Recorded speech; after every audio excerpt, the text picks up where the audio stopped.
2020 Astro Tarot Forecast. My name is Audrey Alison. Thank you for subscribing here on YouTube, as well as for following me on Instagram.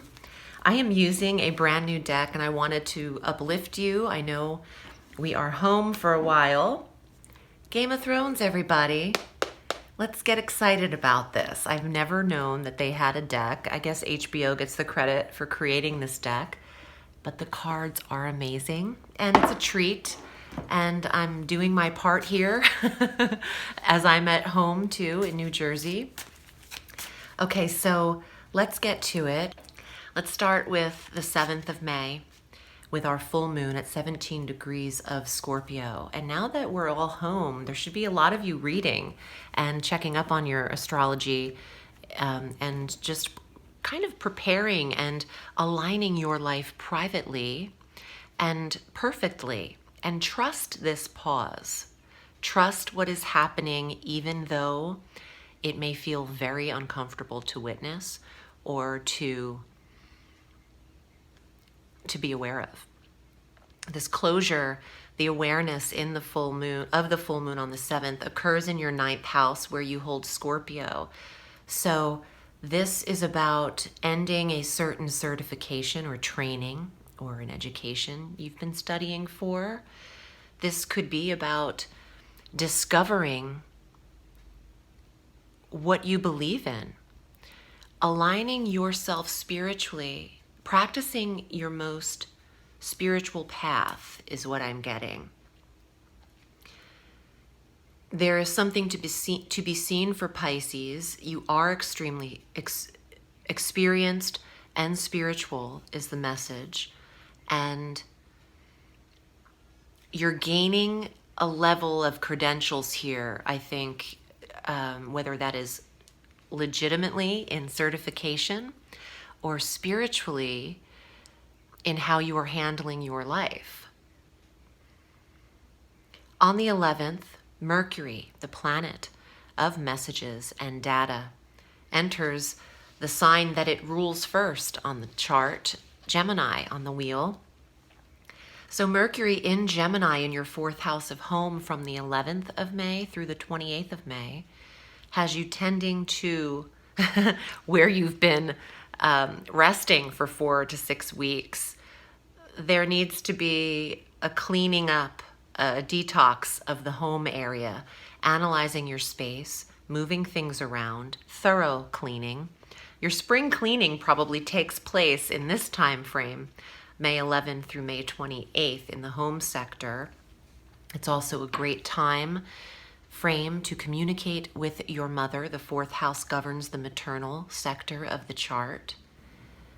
On the 13th, big news. Every 2 years, Mars enters your sign. And on May 13th, Mars enters Pisces through June 27th.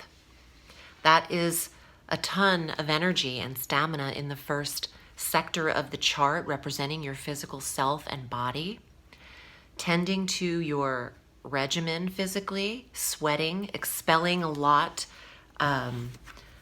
getting heated. Watch your tone. This could be a frustrating time. But on the positive, Mars gets you moving. You want to get walking. Just be safe in the world. But you don't have to remain in closed doors every day. I think you will be antsy and you will get a lot handled in this period of time, even work-related issues. You're on the go and you have a rapid pace about you, and there is weight loss indicated to this transit. And you're very feisty. You have a lot of sexual energy as well. On the 20th, the sun enters Gemini through June 21. Here is the 4th house of home again activated, where Mercury is. And additionally, on the 22nd, we have our new moon, 2 degrees of Gemini. Some of you want to change how and where you are living because this time has afforded you a revision of looking around at your comfort level. And it's okay if you decide you want more. You will be able to tend to that Maybe not in the month of May, because I do feel we need to wait a little bit longer before the pause is lifted, and the eclipses in June suggest the first day of summer between the 5th and the 6th. The full moon eclipse on the 5th of June, and then the new moon eclipse on the first day of summer is like, you know, the release day. So this new moon has you preparing here for your environment. You can paint, throw things out, to give them to Goodwill, get rid of unnecessary energy, reorganize, feng shui, reposition the home. And again, nurture the mother. Connect to the maternal energy in your life.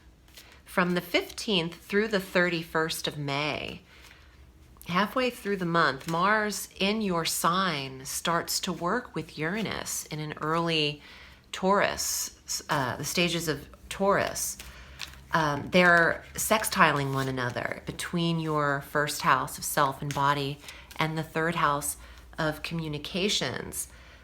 You're kind of sporadic with Taurus, with Uranus in Taurus. Your conversations are on and off. You could be very much into something and then turn off from communicating about it for weeks even, until the switch comes on again. But these two sectors are working with you in the second half of the month, from the 15th through the 31st. I feel like people are taking you seriously. It has to do with your tone as well. So watch your delivery in the month of May. Say what you mean and be direct. Mars will leave you no choice. But just, some people are more sensitive, and I know you're a sensitive soul, but it truly does depend on a person's rising sign and full chart to assess them. It's not just the sun sign energy that matters. So just tread lightly when delivering your messages in May. Here are your cards, Pisces. I'm excited to see what comes up. I don't know the names of everybody here on the deck, but I do love the show, so we'll see who comes through for you. Pisces, if you'd like a private reading, I'm available at audreyalison.com. I read all through the week. Thank you for choosing me for your private readings. Also, I have a summer goddess planner that will be available.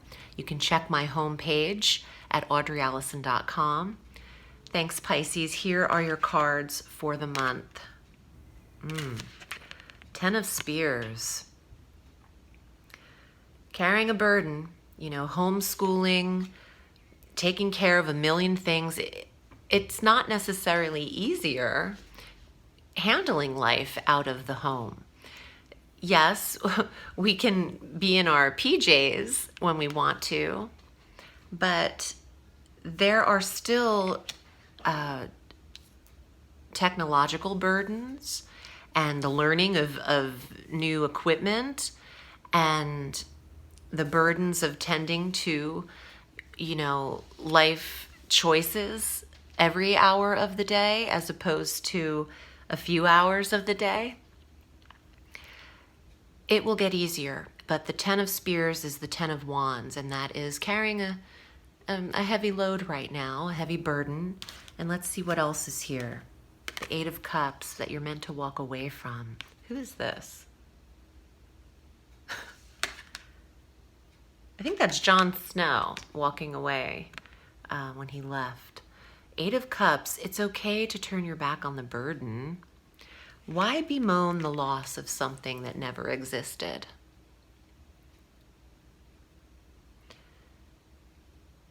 If you are overwhelmed, who's overwhelmed? Make sure you want to take on that description. If it's your story, why not write a better one? Turn your back on the feeling of overwhelmed.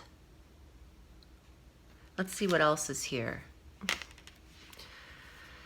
3 of Swords. Pisces, some of you have a lot of heartache and you've dealt with loss. and my heart goes out to anybody who's had to deal with a loss from this current reality we're living in.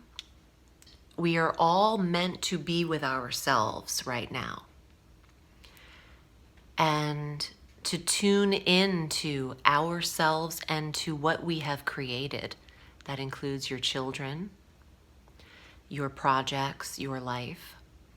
Let's see what else is here. 5 of Coins. Well, there is a worry and a fear that you won't have enough. If you are more predominantly worried throughout the day and afraid of not having enough, that is the energy that will keep mirroring right back at you every morning when you get up. Even if you have to forcibly have hope, it's time to forcibly have a piece of hope. Because you're exhausted. The cards are saying Pisces is tired of maintaining this way. And yeah, it's a stressful time. 5 of Swords.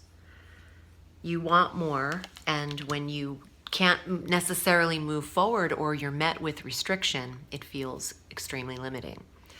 But these are transits, and these are our times to realign. And your last card is the Ace of Coins. There is a new source of health and wealth at the end of this available to Pisces, starting with a new outlook and a new approach to earnings, even a new opportunity to create income. I hope this was helpful for you. My heart is out there in the world. I'm wishing you the best, and please stay safe. Remember, the sky is limitless, so reach for the stars.